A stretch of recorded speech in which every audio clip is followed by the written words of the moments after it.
Au cours de l'hiver 1989 et du printemps 1990, des centaines de Belges et d'Allemands aperçoivent dans le ciel un objet triangulaire aux lumières aveuglantes. Cet ovni, qui stationne à basse altitude au-dessus des habitations, est signalé par des civils, des patrouilles de police et du personnel militaire. Puis, le 30 mars 1990, deux stations radars de l'OTAN basées à Semerzak et Glon visualisent sur leur écran un objet non identifié passant au sud de Bruxelles. Deux avions F-16 de la force aérienne belge sont immédiatement envoyés pour l'intercepter. Leur radar accroche un ovni en forme de diamant qui se met à chuter brutalement de 1300 mètres en une seconde. Puis, arrivé à moins de 200 mètres du sol, l'ovni s'évanouit tout à coup des écrans radars. La force aérienne belge n'a trouvé aucune explication. Un scientifique a même estimé que les pilotes ont poursuivi un phénomène atmosphérique rare. Pourtant, la poursuite a duré 75 minutes et l'objet a été observé sur 5 écrans radars au moins.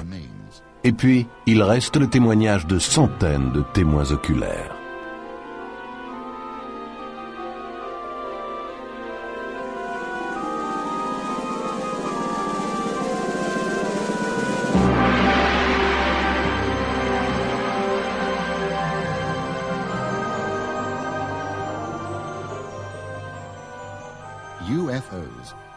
Nous avons imaginé toutes les explications possibles au sujet des ovnis.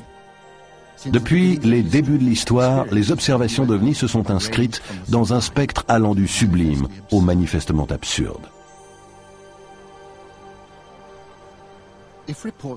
Si l'on doit en croire les rapports, nous sommes l'objet d'une certaine curiosité et chaque année, plusieurs centaines de personnes prétendent avoir fait des observations ovnis.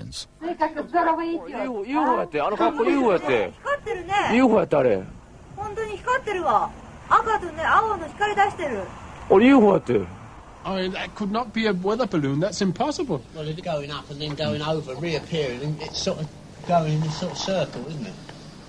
Tell you what, I'm pleased I got that on bloody film. Il existe un endroit où un ovni a semé la panique, c'est à Gulf Breeze, dans le nord de la Floride. Over those dunes, right there. Over the dunes. Oh my God. There she is. There she is, right there. Oh my God. Okay. Kind of way out. There's that boat just went by.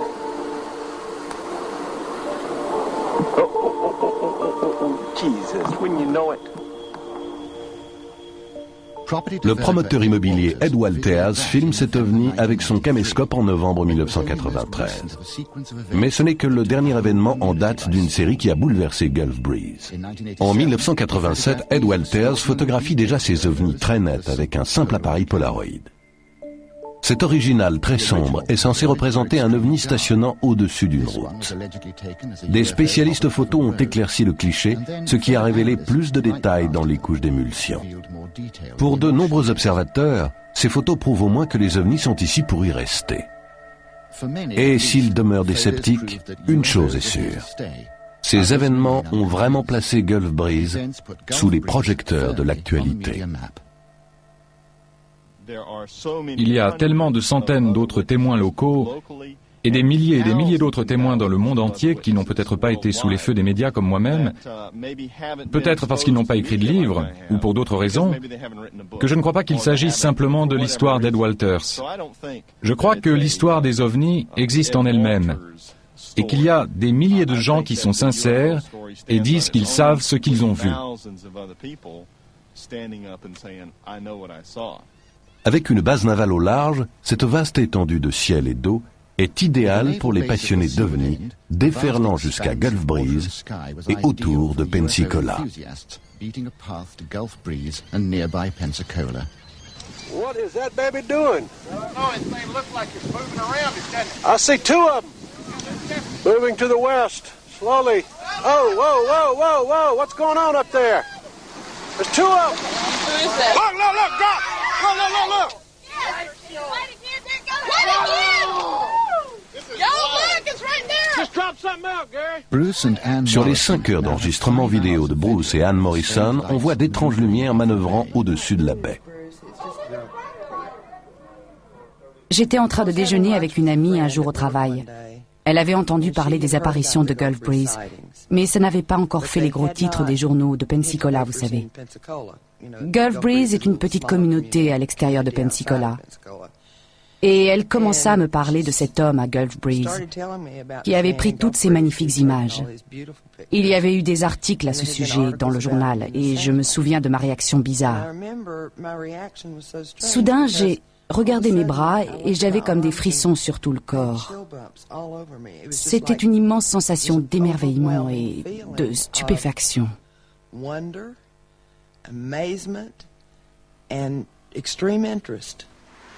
3 minutes, 29 seconds. Oh, it's white. It's turning white there. There's 3 of them. Yeah. Let's go white. Whoa, go, baby, go, Bubba. Come on over here and show us some more, Bubba. Je peux vous dire aujourd'hui que j'ai effectué des sorties avec des gens qui s'excitaient à la vue d'un avion. Il y avait un type qui se joignait parfois à notre groupe et pour qui tout avion qui passait était un ovni. Et il devenait dingue et furieux si vous le regardiez, si vous lui disiez que c'était un avion. Je veux dire qu'il pouvait s'agir d'un 727 à 5000 pieds au-dessus de votre tête. Et s'apprêtant à atterrir sur l'aéroport de Pensacola. Mais ce type l'aurait vu et aurait dit que c'était un ovni. Et c'est son droit. Mais moi, je sais ce que j'ai vu. Et c'est sur ma pellicule. Et si vous voulez le croire, c'est bien. Et si vous ne voulez pas y croire, c'est bien aussi. Oh!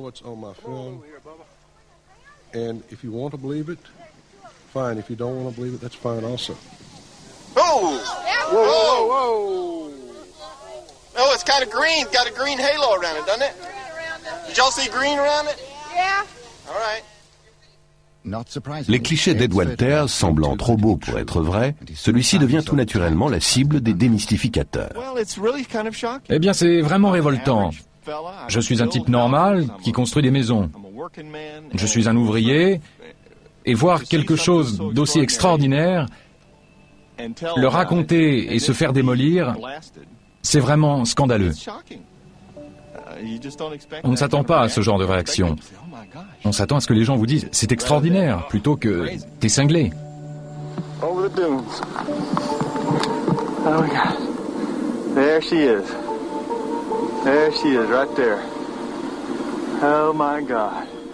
I would like for somebody. J'aimerais que quelqu'un du complexe militaro-industriel appartenant aux gouvernements mondiaux, j'aimerais que quelqu'un se déplace et dise « ne vous inquiétez pas de ce que c'est, voilà la réponse, dormez tranquille ».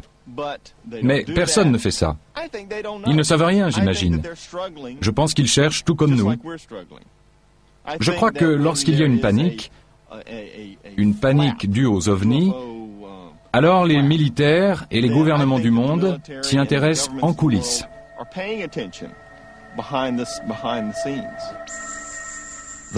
Les relations conflictuelles entre gouvernements et ovnis trouvent leur concrétisation avec le Project Blue Book de l'US Air Force, chargé d'enquêter sur les observations d'ovnis s'étant produites au cours des années 50 et 60.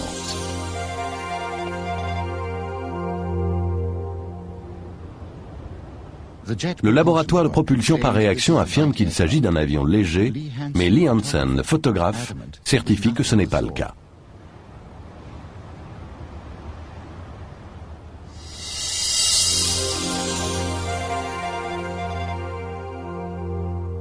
Alors qu'il traverse Monument Valley en voiture, James Waters voit passer un objet brillant à vive allure, suivi d'un autre une seconde plus tard. Il ralentit. Les objets semblent alors se contracter et se dilater. Explication officielle, il s'agit d'une météorite. Mais 2 météorites peuvent-elles se suivre?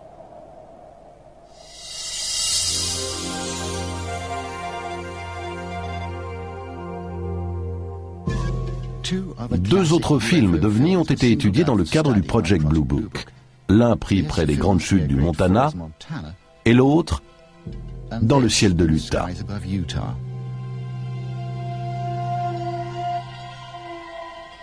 Allen Hynek, astrophysicien, choisi comme expert au sein du Project Blue Book, est d'abord sceptique.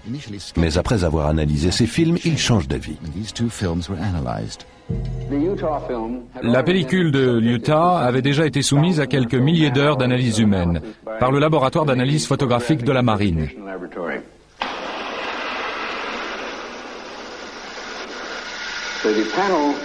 Les membres bondirent de leurs chaises et grimpèrent au mur et demandèrent en effet de revoir plusieurs fois la pellicule.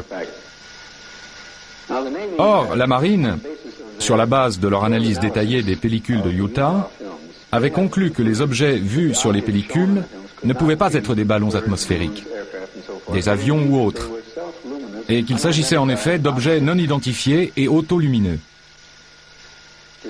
En dépit de cette conclusion, l'équipe réfuta tout cela et conclut que les objets étaient réels, bien que non identifiables, et que donc, il devait s'agir d'oiseaux. J'ai quitté la réunion et la salle avec néanmoins la nette impression que l'équipe avait fait délibérément en sorte de démystifier toute la question et de ne pas accorder au sujet l'attention scientifique sérieuse qu'il méritait.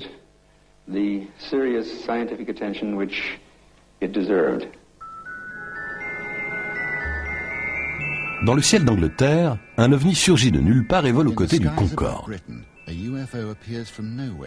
Il semble contrôlé par une intelligence, mais les caméras peuvent se tromper. Les vols étaient filmés par un système de caméras périscope spécialement conçu, le système Astravision, qui emploie une combinaison complexe de lentilles et de prismes. Nous avons demandé à Alan Tanner, membre de l'équipe qui étudia le film de la British Airways, de regarder les choses de plus près. Eh bien, c'est probablement la prise de vue d'OVNI à laquelle tout le monde fait référence lorsqu'on parle des ovnis et du Concorde. Et là encore, vous verrez que ça ressemble beaucoup à d'autres prises de vue que nous avons, avec de petites marques marrantes dessus, que les gens prennent pour des ovnis ou je ne sais quoi. Regardez attentivement et vous verrez qu'il y a cette petite tache de lumière qui vient là et qu'on pourrait facilement prendre pour un ovni. Mais en fait, il est très possible que le Soleil, qui était voilé sur la gauche, ait été saisi par l'élément frontal du système de périscope Astravision, engendrant un reflet interne. Et je pense que ça signifie que la caméra se déplace. Cette petite tache bouge également, et je ne crois pas que ce soit un ovni.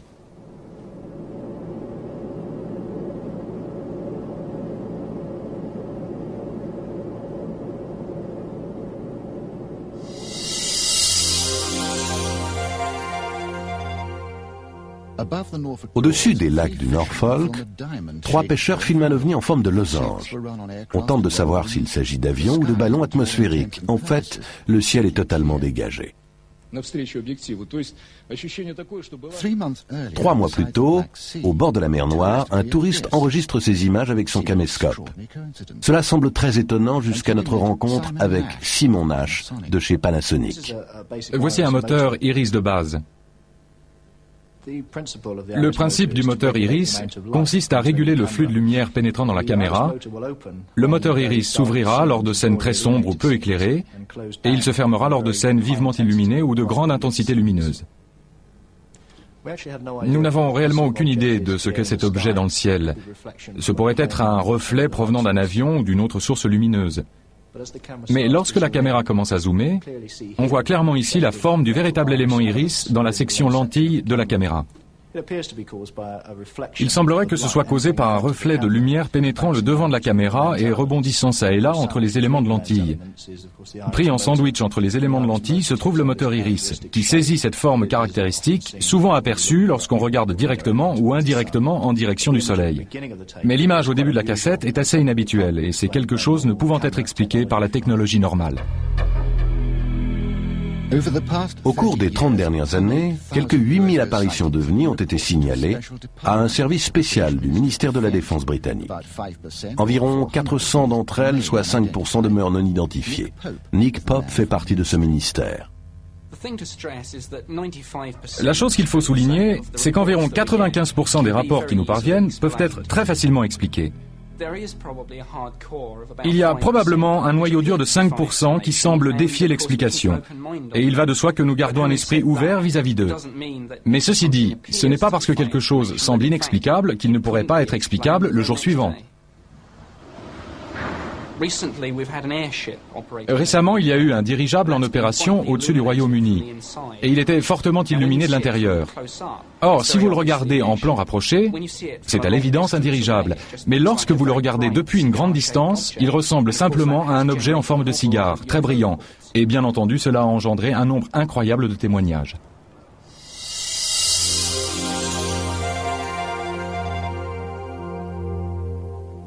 De nombreux rapports continuent de défier la raison. Dans une vallée près d'Ottawa, l'objet à droite a été vu par une bonne douzaine de personnes. La police montée royale du Canada a dit qu'il s'agissait en réalité d'un hélicoptère Sikorsky. Mais le ministère de la Défense canadien affirme, lui, qu'il n'y avait pas d'hélicoptère dans cette zone.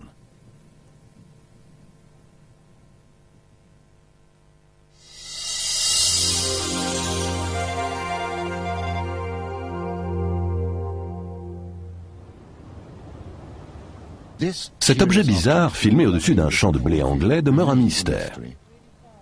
Le conducteur du tracteur, au loin, affirme avoir vu un petit disque argenté voler en silence et à grande vitesse au-dessus de sa tête.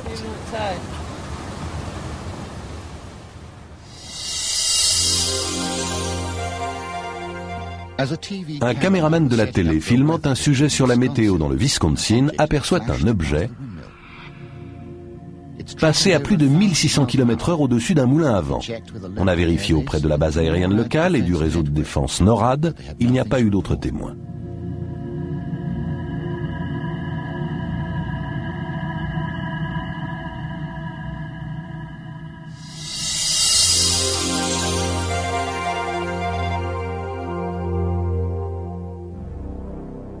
Dans l'Oxfordshire, une équipe TV filmant un sujet sur l'agriculture remarque cet objet au-dessus des champs.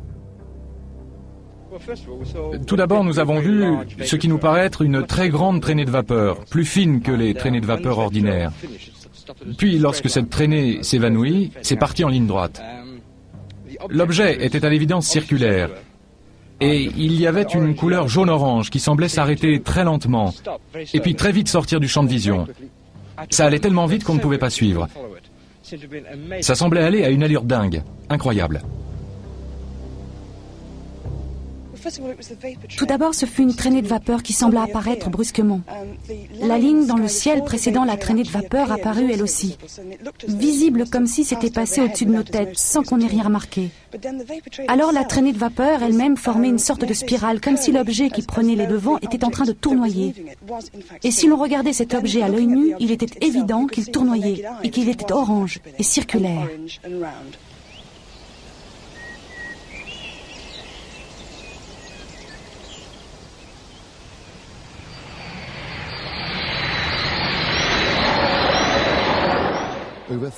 Plus de 35 000 rapports ovnis émanant du monde entier proviennent de pilotes civils et militaires.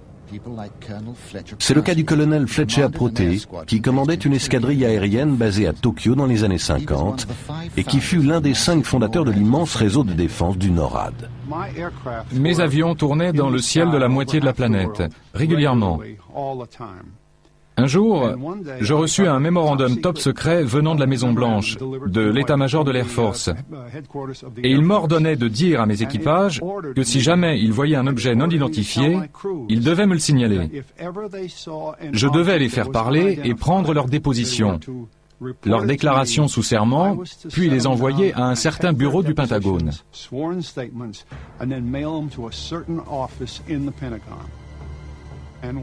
Un jour, l'un de mes équipages, sur un vol reliant Honolulu à Tokyo, vit quelque chose qu'il devait signaler. Et ils rentrèrent dans mon bureau un matin, et le capitaine de l'équipage, qui était une vieille connaissance à moi, me dit « Mon colonel, je suis vraiment un peu ennuyé aujourd'hui, parce qu'on va avoir pas mal de paperasse à faire », ajouta-t-il. Nous avons vu un objet non identifié à côté de notre avion durant plus d'1 heure, la nuit dernière, entre Midway et Tokyo, avec 60 passagers à notre bord. Aucune possibilité de dire que ce n'était pas là et qu'on ne l'a pas vu. Et donc, j'avais 12 hommes dans cet équipage et j'ai dû apprêter 12 pièces avec 12 interrogateurs.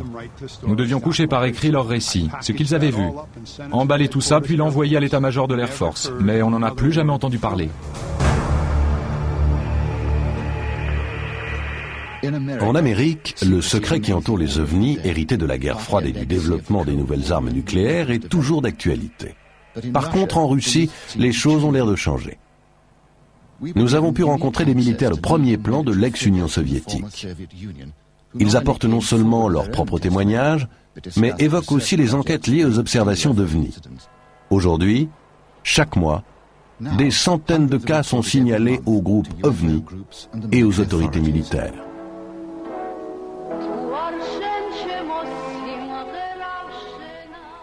Alors qu'une équipe de tournage russe enregistre un clip vidéo, le public aperçoit soudain cet objet au centre de Tbilissi.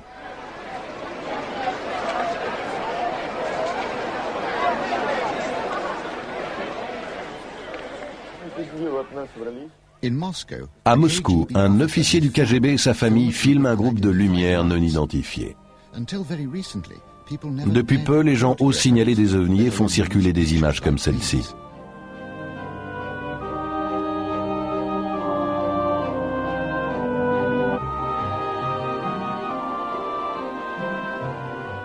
Durant des années, les gouvernements ont empêché les témoins de révéler une observation d'OVNI.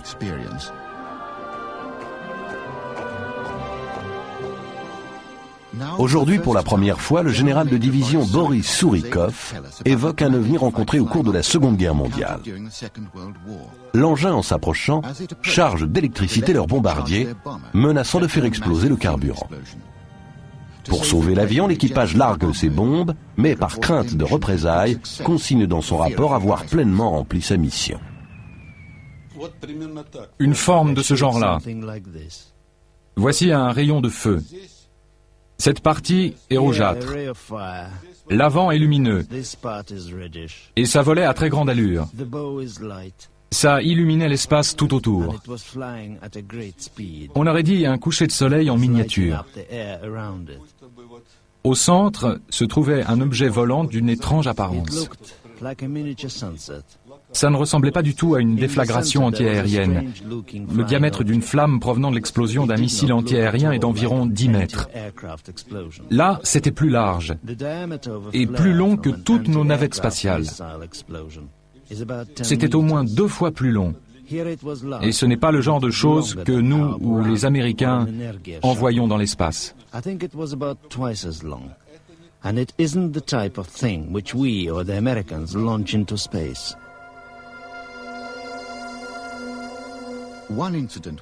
Un incident qui a modifié l'attitude des militaires russes à propos des ovnis s'est produit le 20 septembre 1977 à Petrozavodsk, à la frontière russo-finlandaise.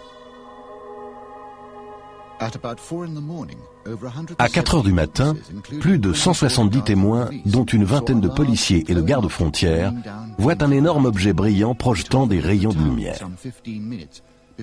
Il stationne au-dessus de la ville pendant un quart d'heure avant de se diriger vers la frontière finlandaise et après avoir été observé pendant au moins 4 heures au-dessus de la région. Le colonel Boris Sokolov dirigeait l'équipe d'enquêteurs du ministère de la Défense. Plus tard, ayant lu le rapport, je découvris qu'un important groupe de militaires avait assisté à l'événement à plusieurs centaines de kilomètres de Petrozavodsk, dans l'une des zones frontalières. Mais lorsqu'ils tentèrent de faire un rapport en employant les moyens habituels de communication militaire, téléphone, liaison radio, ondes courtes, plus rien ne fonctionnait. À la suite de cet événement qui s'était produit durant plusieurs heures dans le ciel de Petrozavodsk et un peu plus brièvement au-dessus de la zone frontalière, toutes les communications se remirent brusquement à fonctionner. All communications were suddenly restored. Cet événement a tellement intéressé les militaires que pour la première fois, ils mirent sur pied avec des scientifiques un projet de recherche financé par l'État. L'Académie des sciences russes et le ministère de la Défense à Moscou disposaient de millions de soldats à titre d'observateurs. Il y a eu un grand nombre d'expériences qui ne seront jamais répétées. Cela a duré 10 ans et toute l'Union soviétique était impliquée, 1/6 du globe. Et le nombre d'observateurs potentiels dépassait les 10 millions.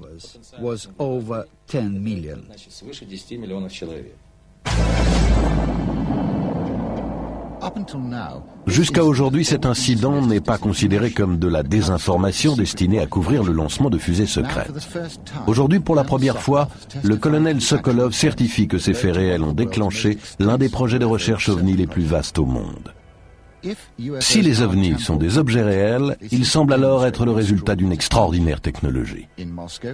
À Moscou, il existe une organisation financée par l'État qui enquête activement sur de nouveaux systèmes de propulsion extrapolés d'après les rapports OVNI. Le docteur Anatoly Akimov en est le directeur. Nous n'allons pas limiter les objectifs de notre recherche en tentant simplement d'expliquer des expériences physiques anormales. Ce que nous essayons de faire, c'est d'aller au-delà des frontières habituelles d'une enquête. Si nous croyons, et nous avons des raisons de le croire, que les ovnis existent comme un phénomène réel, alors naturellement la question se pose de savoir si la science contemporaine est capable d'y comprendre quoi que ce soit.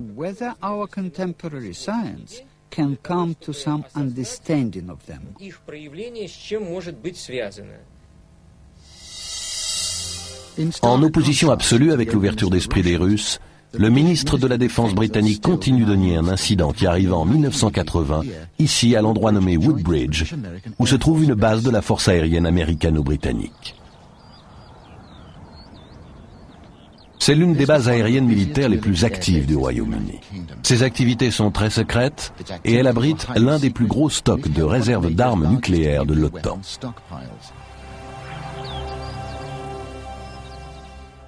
Le 28 décembre à l'aube, 2 équipes d'officiers de sécurité de la base partent enquêter sur d'étranges lumières aperçues dans la forêt.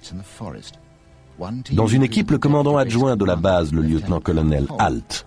Dans l'autre, Larry Warren, âgé de 19 ans à l'époque. J'étais dans la forêt de Rendlesham les 28 et 29 décembre 1980. Là où, juste derrière moi, se trouvait le colonel Halt et un groupe d'officiers et de sous-officiers qui ont vu les événements enregistrés cette nuit-là, à peu près à 2 kilomètres dans cette direction. Ce que j'ai vu s'est produit juste là, alors que je me dirigeais vers ce champ. Je n'avais aucune idée de ce qui allait m'arriver. Personne d'autre avec moi ne pouvait s'en douter à ce moment-là. Tout ce que je savais, c'était que ce champ devant moi était éclairé par une lumière très vive et étrange. J'avais remarqué que ce chêne géant ici était lui aussi très éclairé. Ça a été mon premier indice que quelque chose ne tournait pas rond.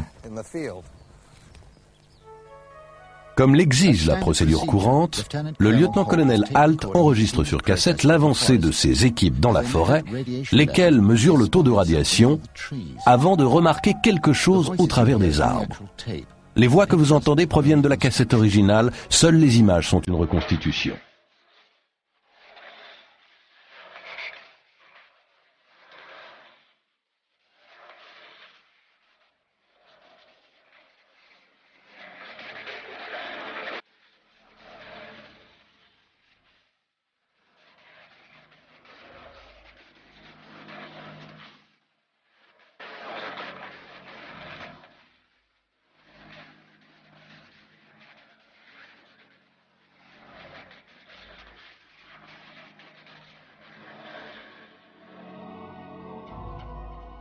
Tandis que Halt et son équipe se dirigent vers la lumière, Larry Warren et les autres voient devant eux un étrange cercle de brume dans le champ. Devant moi, alors que nous approchions et que je regardais cette brume sur le sol, il y avait d'autres membres de l'Air Force, de la sécurité et de la police, tous, partout dans le champ. Là-bas, plus loin, se trouvaient 2 caméras. Et l'une d'elles était une caméra vidéo, l'autre étant une caméra de cinéma. À l'époque, les caméras vidéo étaient réellement de la grosse technologie. Tout ce que j'ai vu dans ce champ fut saisi sur pellicule cette nuit-là, à la fois sur photographie et sur film. Il n'y a aucun doute là-dessus. Ce que j'ai vu alors que je marchais au centre de la zone où se trouvait la brume, on peut le voir clairement.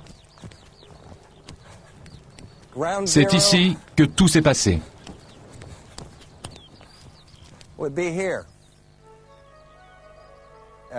Après avoir regardé cet objet au sol, une boule de lumière rouge s'est mise à bouger. J'ai cru qu'il s'agissait du roulement au sol d'un indice de la base de Woodbridge, derrière moi, à environ 1 mile. Soudain, l'objet arriva. Forêt et arbres furent comme suspendus, et le brouillard circulaire L'objet lumineux au sol se dispersa dans une explosion de couleurs qui ne fit pas de bruit, ne dégagea pas de chaleur.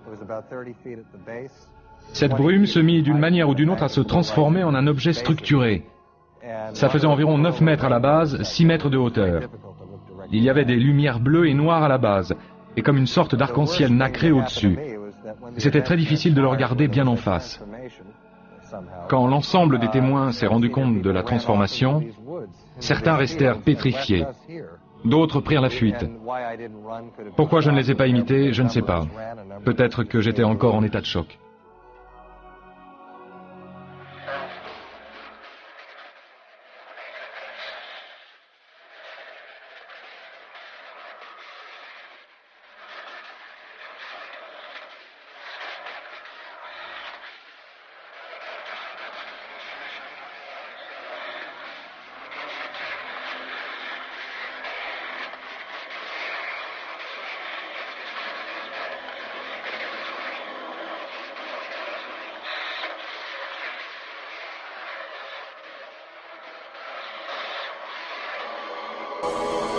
Mais les militaires ne sont pas les seuls témoins de l'événement. Depuis sa maison située près de la piste d'atterrissage, Jerry Harris observe les étranges lumières autour de la forêt. Je suis resté là des siècles. Oui, c'était comme si je regardais là durant des siècles. Et puis, ça descendait en dessous des arbres, ça allait vraiment dessous les arbres, et ça revenait encore et encore, ça zigzaguait ça et là. Et je me disais que si c'était des avions qui allaient s'écraser dans la forêt, c'était parce que la piste d'atterrissage était là-bas, et qu'eux se trouvaient ici.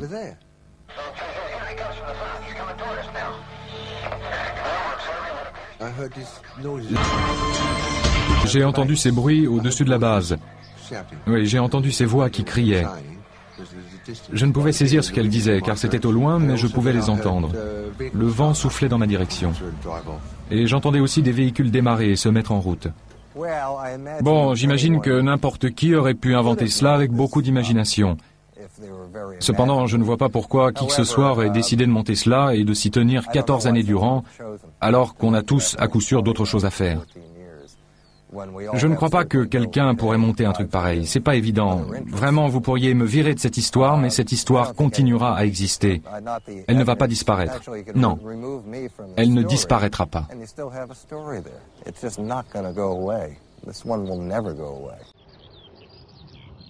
Strictes consignes de sécurité, démentis et explications se sont succédés juste après l'observation.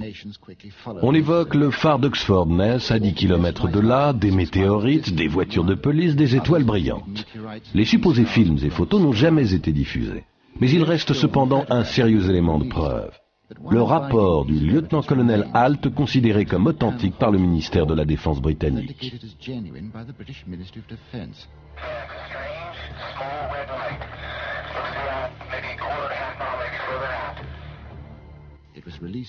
Cela fut révélé 3 ans plus tard à cause de la pression exercée par Warren et d'autres personnes employant le décret américain pour la liberté de l'information.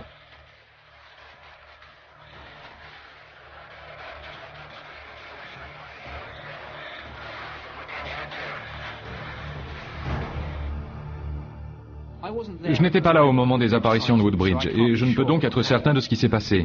Il se pourrait bien qu'aucune explication ne puisse être fournie pour ce qui arriva cette nuit-là. Mais, faute de preuve d'une quelconque menace, quelque chose peut demeurer inexpliqué sans impliquer une recherche officielle plus poussée.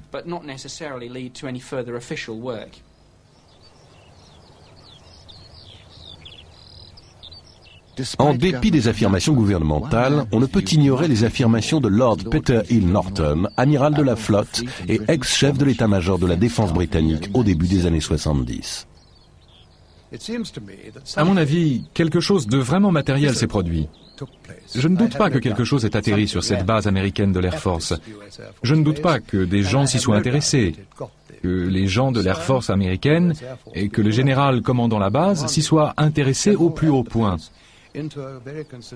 Selon moi, le ministère de la Défense, qui fut régulièrement interrogé à ce sujet, non seulement par moi, mais aussi par d'autres gens, s'est restreint à sa normale ligne de conduite d'après laquelle rien ne touchant aux intérêts de la défense ne s'était produit à cette occasion.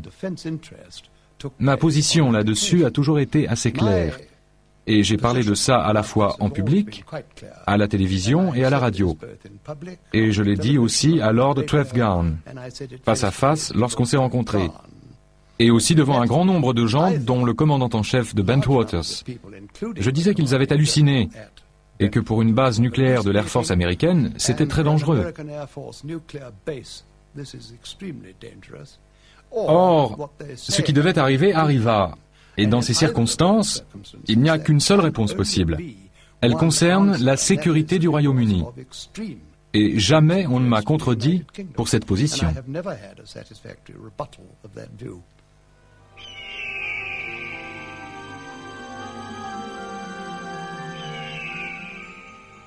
La plupart des observations d'OVNI sont faites par des gens comme vous et moi, et certains sont parfois traumatisés par cet événement. Mais ce qui est plus traumatisant encore, c'est quand ceux qui ont vécu ce genre de choses sortant de l'ordinaire sont ridiculisés ou même menacés. Au Nouveau-Mexique, par exemple, lorsqu'on découvre qu'un ovni se serait écrasé près de Roswell. Il déclara « Vous n'avez rien vu. Il n'y a pas eu d'accident ici. Vous n'allez pas en ville. Ne faites pas circuler de rumeurs comme quoi vous avez vu quelque chose, qu'il y aurait eu un accident. » Voilà ce qu'il me dit. Vous pourriez avoir un tas de problèmes. Bon, j'étais un peu troublé, un peu malade de cette situation. Ça devenait hystérique et je rétorquais « Eh monsieur, je suis un civil et vous ne pouvez pas me faire des misères. » Il m'a répondu « Oh, si on peut, mon gars. Quelqu'un viendra ramasser tes os enfouis dans le sable. »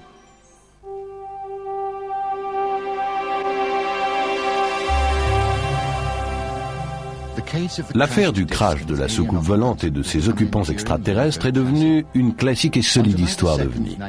Le 8 juillet 1947, près de Roswell, au Nouveau-Mexique, Mac Brazel découvre un extraordinaire amas de débris métalliques largement dispersés sur les terres de son ranch. Quelques jours plus tard, il contacte le shérif local, George Wilcox, qui appelle la base de l'armée de l'air de Roswell. Le major Jesse Marcel est envoyé pour enquêter et recueillir le maximum de débris. L'armée publie un communiqué de presse dans lequel elle affirme avoir retrouvé une soucoupe crachée au sol.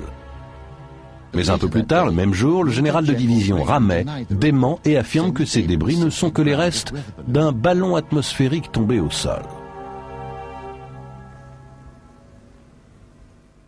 Pour Fred Whiting, du Fonds pour la recherche OVNI, la conclusion officielle n'a aucun sens. Avec d'autres chercheurs, il a enregistré les témoignages de quelques témoins encore vivants et de membres de leur famille. Jusqu'ici, les histoires de soucoupes crachées étaient des histoires qui se répétaient de bouche à oreille. J'ai un frère qui a un cousin, qui a un oncle dont le coiffeur dit qu'il connaît quelqu'un ayant entendu quelque chose. Voilà la manière dont la plupart de ces récits ont circulé. C'est très frustrant car ce n'est pas une piste qu'on peut suivre. On ne peut vérifier les faits. Et selon toute vraisemblance, l'histoire est fantomatique car elle a été racontée par tellement de personnes qu'elle est très déformée. Roswell, c'est différent. Roswell présente une galerie de personnages qui sont connus. La plupart d'entre eux étaient toujours vivants, même 46 ans après. Une chose dont je suis certain, étant familier de toutes ces activités, c'est que ce n'était ni un ballon sonde, ni un avion, pas plus qu'un missile. C'était autre chose dont nous ne savons rien. Il y avait juste des fragments répandus dans toute la zone. Une zone d'environ 6 km de long et large de plusieurs centaines de mètres. Un soir, on regardait la télé et il y avait une sorte d'émission sur l'espace. Ma grand-mère m'a regardée et m'a dit « Barbara, est-ce que tu crois qu'il y a une vie extraterrestre ?» J'ai répondu « Tu sais bien que j'y crois. » Et alors elle a dit « Il y a quelque chose que j'aimerais vraiment te dire, mais je veux que tu n'en parles jamais à personne, car moi je ne l'ai jamais dit à qui que ce soit. » À cette époque, elle était pile en train d'écrire un article où elle parlait de soucoupes volantes. C'est la seule chose qu'elle ait jamais couchée sur le papier. Et je lui demandais « Bien, qu'est-ce que tu veux me dire ?» Je pensais que ça allait être totalement différent de ce qu'elle m'a dit en effet. Elle m'a dit « Au cours des années 40, un vaisseau spatial, une soucoupe volante, comme les gens disaient, s'est écrasé à Roswell. » C'est intéressant. Comment tu sais tout ça, grand-mère ? Et elle m'a répondu « Ton grand-père George était shérif à l'époque. Lorsque l'incident est arrivé, la police militaire est venue au palais de justice, à la prison. Ils nous ont dit, à George et à moi, que si jamais on parlait de cette histoire de quelque manière que ce soit, non seulement on se ferait tuer, mais le reste de la famille également. Pourquoi ? Qu'est-ce qu'ils savaient au juste ? family, but they would get the rest of the family. Why? What did he know? D'après les témoins, les militaires découvrent bien plus qu'un vaisseau spatial écrasé au sol. Une autopsie aurait eu lieu dans la base militaire, dont fut témoin une nourrice, proche amie du croque-mort local. Elle déclara que lorsque l'une des mains fut détachée du bras et que lorsque les médecins la retournèrent, elle remarqua qu'au bout de ses petits doigts, qui ressemblaient à des coussinets, il y avait des petits trous semblables à de petites ventouses, à chaque extrémité de doigt. Et elle dit qu'il n'y avait pas de pouce et qu'il n'y avait que 4 doigts.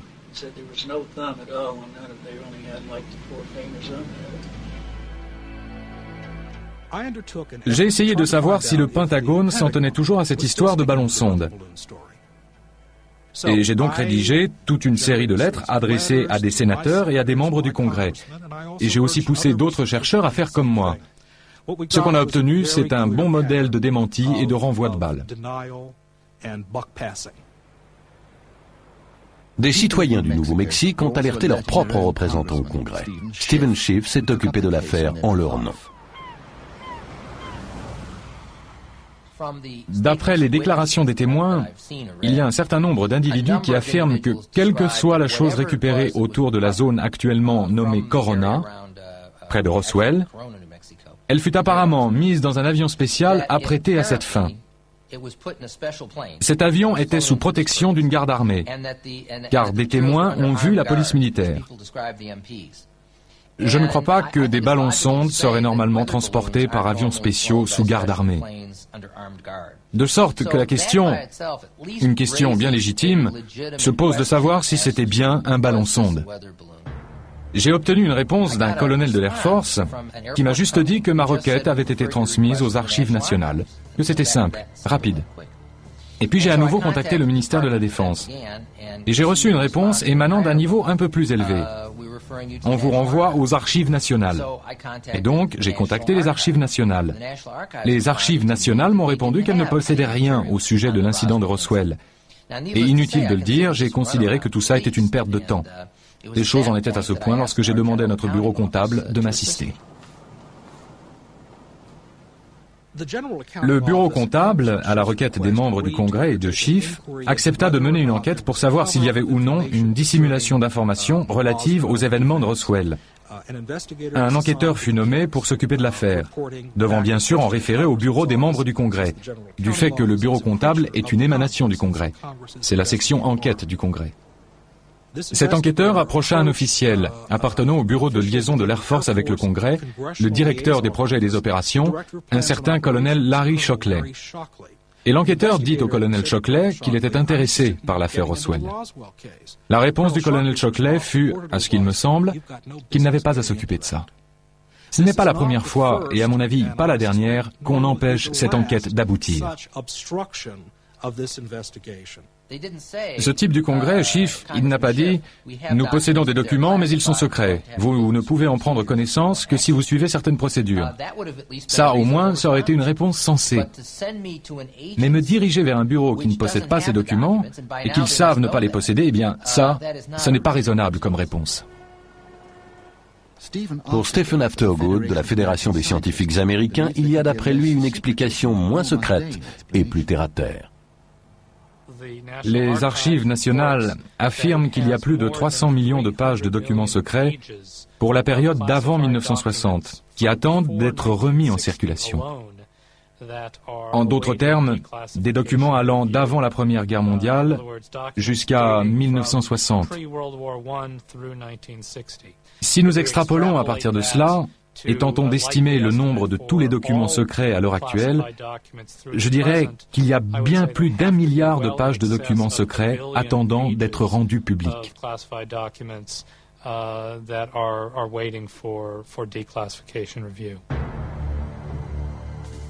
Le système de confidentialité est devenu une affaire de réflexe. On cache un tas d'informations qui ne sont pas vraiment chaudes et ironiquement, on ne protège peut-être pas comme il faut les secrets vraiment sensibles.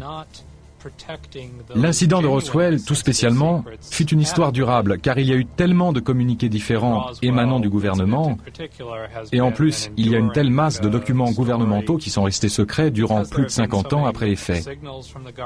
Je crois que le gouvernement a vraiment une dette dans toute cette histoire, et que les gens ont vraiment le droit de réclamer qu'il s'en acquitte. Quelles que soient les choses que légitimement on pouvait garder secrètes, 50 ans plus tard, ça a dû diminuer en importance, de sorte que l'intérêt du public pour celle-ci ne saurait poser quelque problème que ce soit.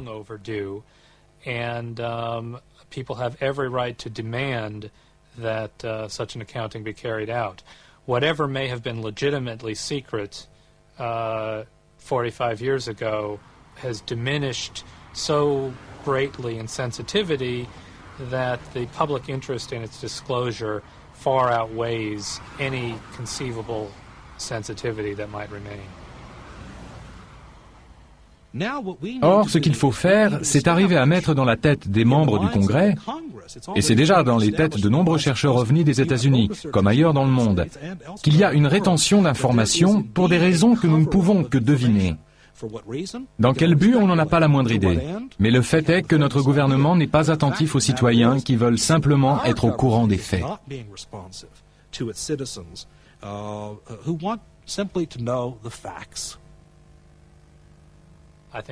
Je pense que certaines personnes franchissent un grand pas. Elles relient une histoire inexpliquée à une explication impliquant des êtres extraterrestres qui, d'une manière ou d'une autre, seraient actifs sur notre planète. Personnellement, je n'ai pas connaissance de preuves permettant de penser cela, mais il y a certainement une grande quantité de documents gouvernementaux sur le phénomène des objets volants non identifiés, quelle que soit leur nature. On the phenomenon of unidentified flying objects of one sort or another. Un an après leur enquête, Stephen Schiff et les autres attendent toujours. Voici la dernière information en date. Tous les dossiers des bases aériennes concernées de 1945 à 1950 ont été entièrement détruits, contrairement aux règles gouvernementales. Et il se pourrait donc qu'on ne connaisse jamais la vérité au sujet de l'incident de Roswell, quel que soit son message et son résultat. Mais un fait est certain, les ovnis ne vont pas disparaître. Des milliers de rapports continuent à être faits année après année. On va essayer de trouver les réponses, cela dépendra de l'ouverture d'esprit des gouvernements.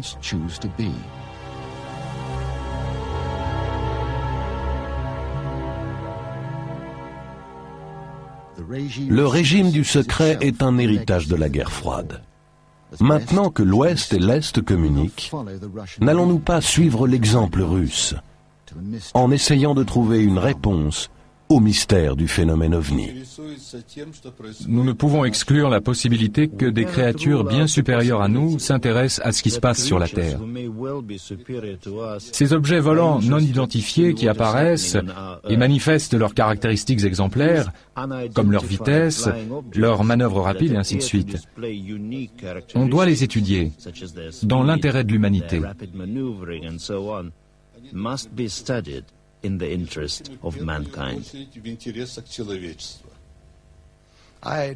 Je n'adhère pas aux vues de certains ufologues qui prétendent que tout ça se passe dans la tête. Je crois qu'il existe sans aucun doute quelque chose, ou un certain nombre de choses. Il peut s'agir de choses très différentes dans notre atmosphère matérielle. Et si ça peut atterrir, ça peut être photographié, vu et touché. Et de fait, il y a des gens qui affirment que tout cela s'est déjà produit. J'espère qu'un jour, on découvrira ce que cache le phénomène ovni. Même si tout le monde aime le mystère, je crois qu'un jour on saura. It's changing shapes. It's like flashing out. Yeah, I noticed that. It's all really bright, isn't it? And then it's gone behind a cloud. Oh no, it's flashing on the video, like the tape's running out or something. Oh wow, it's just shot up in the air. Oh wow. Well, I didn't get it on tape. I don't believe it.